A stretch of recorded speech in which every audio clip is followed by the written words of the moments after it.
ನಮ್ಮೂರಿನ ಯಜಮಾನಣ್ಣ ಅಂತೇಳಿ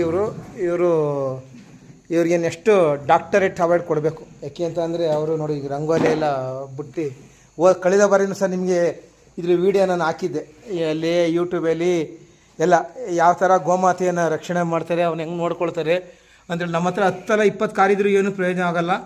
ಈ ಥರ ಮನೆಗೊಂದು 5 ಹಸು ಇದ್ದರೆ ಗೊಬ್ಬರ ಕೊಡುತ್ತೆ, ಕೃಷಿ ಅಂದರೆ ದೇಶ ಅಭಿವೃದ್ಧಿ ಆಗುತ್ತೆ. ನಾವು ಬೆಂಗಳೂರಲ್ಲಿ ಹಾಲು ಕುಡಿತೀವಿ, ಅದೆಲ್ಲ ಹಾಲು ಇಲ್ಲಿಂದನೇ ಉತ್ಪತ್ತಿಯಾಗಿ ಬರುತ್ತೆ. ಮೊಸರು ತಿಂತೀವಿ, ಬೆಣ್ಣೆ ತಿಂತೀವಿ. ಈ ಕಾರ್ಗಳು ಇಟ್ಕೊಂಡು ನಾವು ಶೋಕಿ ಜೀವನ ಮಾಡ್ತೀವಿ, ಅದೇನು ಎಂಥದ್ದು.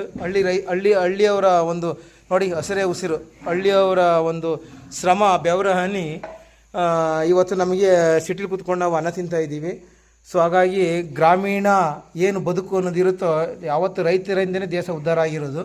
ಯಾವತ್ತು ಗ್ರಾಮೀಣ ಒಂದು ಸೊಗಡು ಮತ್ತು ದನ ಕರು ಇರಲ್ವೋ ಅವತ್ತು ದೇಶದಲ್ಲಿ ಯಾವ ಜನ ಬದುಕೋಕ್ಕಾಗಲ್ಲ. ಹಂಗಾಗಿ ಗೋಮಾತೆಯನ್ನು ಅವರು ಯಾವ ಥರ ಪೂಜೆ ಮಾಡಿ ಅದನ್ನು ಯಾವ ಮನೆ ಮಕ್ಕಳಿಗಿಂತ ಹೆಚ್ಚಾಗಿ ಆರಾಧನೆಯನ್ನು ಮಾಡ್ತಾರೆ. ಇಂಥ ಈ ಗೋಮಾತೆ ತಾಯಿ ಹಾಲನ್ನು ಕುಡಿತಾರೆ. ನಾವು ಹೆಂಗಿರಬೇಕು ಅಂದರೆ ಇವತ್ತು ಕೃಷಿಯನ್ನು ಎತ್ತಿ ಹಿಡಿಬೇಕು, ಕೃಷಿ ಮಾಡೋರಿಗೆ ಕೈ ಜೋಡಿಸ್ಬೇಕು, ಮತ್ತು ಹಸುಗಳು ತಗೊಳ್ಳೋರಿಗೆ ಕೈ ಜೋಡಿಸ್ಬೇಕು ಅಂತ ಹೇಳ್ತಾ ಎಲ್ಲರೂ ಒಳ್ಳೆಯದನ್ನು ಮಾಡಬೇಕು ರೈತಾಪಿ ಜನಗಳಿಗೆ ಅಂತ ಹೇಳ್ತಾ ನಾನು ತಮ್ಮಲ್ಲಿ ಕೇಳ್ಕೊಳ್ತೀನಿ.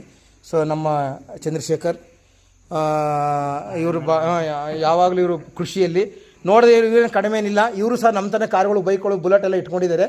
ಆದರೆ ಎಲ್ಲದೂ ಗೋಮಾತೆಯ ವರದಾನವಾಗಿ ಒಂದು ಮೋಟಲ್ಲಿ ಇಟ್ಕೊಂಡು ನೀರು ಹೊಡಿಯೋದಾಗಲಿ ನೋಡಿ. ಅವ ಹೆಂಗೆ ನಾವು ಕೂಡ ಆ ಥರ ಸ್ನಾನ ಮಾಡಿದ್ರೆ ಆ ಥರ ಹೊಸ ಫಳ ಅಂತ ಹೊಳಿತಾವೆ. ಆ ಥರ ಎಲ್ಲ ಕೆಲವು ಸ್ನಾನ ಮಾಡಿಸಿ ಎಷ್ಟು ನೀಟ್ನೆಸ್ಸಾಗಿ ಇಟ್ಕೊಂಡಿದ್ದಾರೆ. ಧನ್ಯವಾದಗಳು ಯಜಮಾನಣ್ಣ. ಜೈ ಹಿಂದ್ ಜೈ ಕರ್ನಾಟಕ.